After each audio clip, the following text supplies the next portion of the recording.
Why I changed my mind. Who else did Mr. Tushman call? I asked my mom later that night. Did he tell you? Well, he mentioned Julian and Charlotte.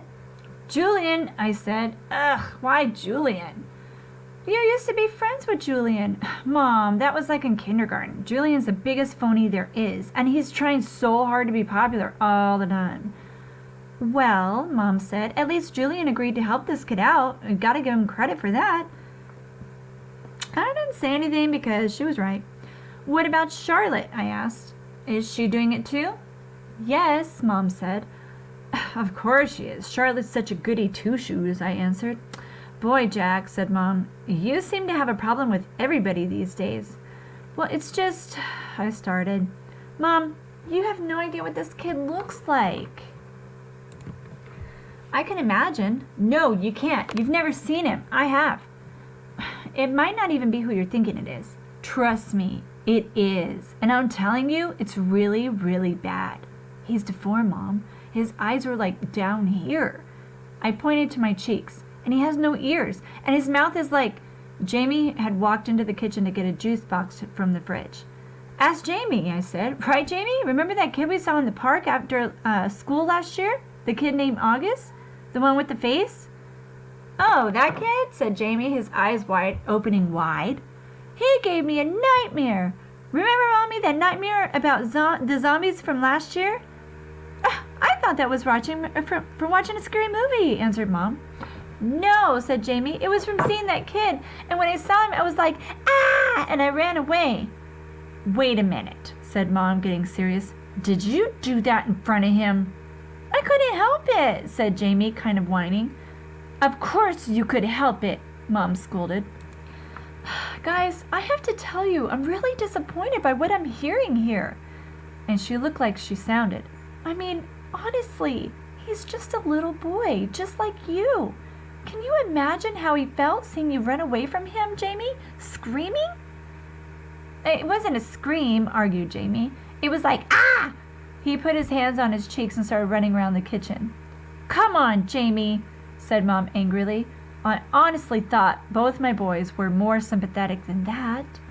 What's sympathetic? Said Jamie, who was only going into the 2nd grade.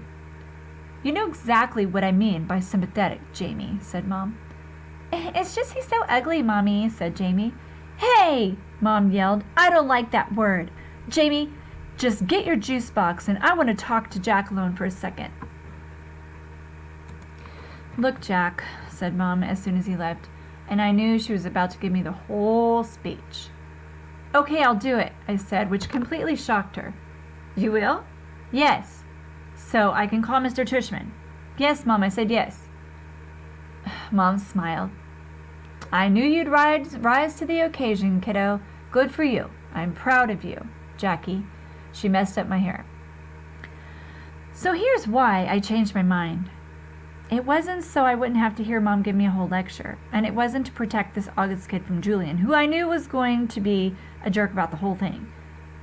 It was because when I heard Jamie talking about how he had run away from August, going, ah, I suddenly felt really bad. Like, the thing is, there are always going to be kids like Julian who are jerks. But if a little kid like Jamie, who's usually a nice enough kid, can be that mean, then a kid like August, he doesn't stand a chance in middle school. Wow, guys, what do you think about that? Let's little talking point here. What do you think about that? Wow, I mean, little kids, they don't really know any better sometimes. Sometimes they do, sometimes they don't. But, I mean, poor August, to have to go through life like this, right? So make sure that you're not like the little brother here, or even the Julian in junior high. Don't judge people by the way they look. Put yourself in somebody else's shoes and treat others the way that you want to be treated. The golden rule. 4 things.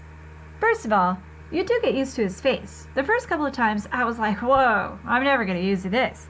And then after about a week, I was like, huh, well, that's not so bad. Second of all, he's actually a really cool dude. I mean, he's pretty funny.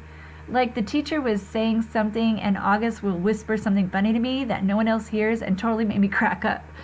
He's overall just a nice kid. Like, he's easy to hang out with and talk to and stuff. Third of all, he's really smart. I thought he'd be behind everyone because he hadn't gone to school before. But in most things, he's way ahead of me. I mean, maybe not as smart as Charlotte or Jimena, but he's up there. And unlike Charlotte or Jimena, he lets me cheat off of him, which I really need to, though I've only needed to a couple of times. And he also let me copy his homework once, though we both got in trouble for it after class. The two of you got the exact same answers wrong on yesterday's homework, Miss Rubin said, looking at both of us like she's waiting for an explanation. I didn't know what to say because the explanation would have been, that's because I copied August's homework. Yeah, not good. But August lied to protect me. He was like, oh, that's because we did our homework together last night, which wasn't true at all. Well, doing homework together is a good thing, Miss Rubin answered, but you're supposed to still do it separately, okay? You could work side by side if you want, but you can't actually do your homework together, okay? Got it? After we left the classroom, I said, oh, dude, thanks for doing that. And he was like, no problem. That was cool. Fourthly, now that I know him, I would say I actually do want to be friends with August. At first, I admit it. I was only friendly to him because Mr. Tushman asked me to be especially nice and all that. But now, I would choose to hang out with him. Like, he laughs at all my jokes, and I kind of feel like I can tell August anything. I mean, like, he's a good friend. Like, if all the guys in 5th grade were lined up against the wall and I got to choose anyone to hang out with, I would choose August. Totally. Ex-friends. Bleeding Scream? What the heck? Summer Dawson has always been a bit out there, but this is too much. All I did was ask her why August was acting like he was mad at me or something. I figured she would know. And all she said was bleeding scream? I don't even know what that's supposed to mean, or what that means. It's so weird, because one day me and August were friends, and then the next day, whoosh, he was hardly talking to me. And I haven't the slightest idea why. When I said to him, hey, August, are you mad at me or something? He shrugged and walked away. So I would take that as a definite yes. And since I know for a fact that I didn't do anything to him to be mad about, I figured Summer could tell me what's up. But all I got from her was bleeding scream. Yeah, big help. Thanks, Summer. You know, I've got plenty of other friends at school. So if August wants to be officially my ex-friend, then that's fine. That is okay by me. See if I care. I've started ignoring him like he's ignoring me in school now. This is actually kind of hard since we sit next to each other in practically every class. Other kids notice that we have started asking me if August and I had a fight. Nobody asks August what's going on. Well, hardly anyone talks to him anyway. I mean, the only person he hangs out with other than me is Summer. Sometimes he hangs out with Reed Kingsley a little bit, and the two Maxes got him playing Dungeons and Dragons a couple of times at recess. And Charlotte, for all her goody two-shoeing, doesn't ever do more than nod hello when she's passing him in the hallway. And I don't know if everyone's still playing the plague behind his back, because no one ever really told me about it directly. But my point is, it's not like he has a whole lot of other friends he could be hanging out with instead of me. And if he wants to diss me, then he's the one who loses, not me. Sounds like somebody thinks a little highly of himself here, huh? So, this is how things are between us now. We can only talk to each other about school stuff if we absolutely have to. Like, I'll say, what did Ruben say the homework was? And he'll answer, or he'll be like, can I use your pencil sharpener? And I'll get my sharpener out and my pencil case for him. But as soon as the bell rings, we go our separate ways. Why this is good is because I get to hang out with a lot more kids now. Before, when I was hanging out with August all the time, kids weren't hanging out with me because they'd have to hang out with him. Or they would keep things from me, like the whole thing about the plague. Now, I think the only one who wasn't in on it, except for Summer, and maybe except for Summer, I was the only one who wasn't in on it, except for Summer and maybe the D&D crowd, Dungeons & Dragons. And the truth is that though nobody's that obvious about it, nobody wants to hang out with him. Everybody's way too hung up on being in the popular group. And he's just as far from the popular group as you can get. But now I can hang out with anyone I want. Even if I wanted to be in the popular group, I could totally be in the popular group. Pause break. Doesn't this just sound like a typical junior high group conversation? And you guys are going to be in junior high sooner than you think. And so I really hope that you don't choose this whole popular group and really care about what everybody else thinks so much that you're willing to change who you are for it.